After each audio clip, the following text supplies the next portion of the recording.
Well, after a banner weekend for holiday shopping, we are getting a better idea of how healthy the economy is after a months-long data blackout. So this morning, we will get the latest weekly unemployment numbers. Last week's report, it showed 6,000 fewer people filed for unemployment than the week before, falling well below forecasts by top economists.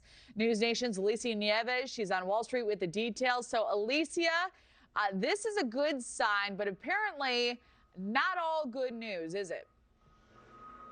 No, good morning, Kelly. Listen, the hope is in less than an hour from now when jobless claims come in that we see even fewer jobless claims added last week, but we'll have to wait and see. It does come on the backs of some troubling and a little bit concerning economic data showing the economy cooling down a little bit, particularly the labor market. ADP data dropped yesterday, and it showed that private employers lost about 32,000 jobs in November. This is significant because some economists were expecting that we would see about 40,000 jobs added that month. Private employers now cut jobs for 4 out of the last 6 months, according to this latest data.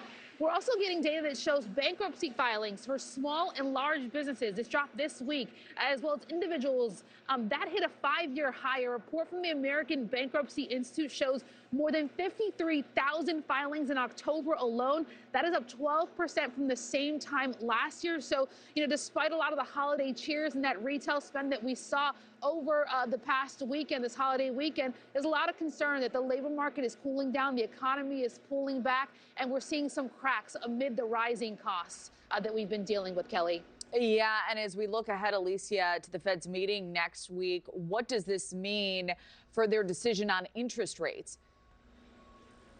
Yeah, a little bit of a silver lining here. Bad news in terms of that data that I outlined a moment ago is actually good news for the probability that come December 10th, when the Fed makes that announcement on whether or not it's going to cut rates, that is now elevated to about 89%. This has been a wild swinging probability, though, over the last couple of weeks. About a week ago, it was closer to 30 to 40%.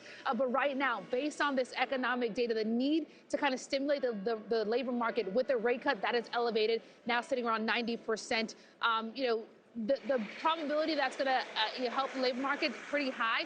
But I will say a lot of economists right now are focusing on the reality that even if we get a rate cut right now on December, which will be the 3rd for this year, there's still a big question of what do we do about inflation? That needs to be tackled.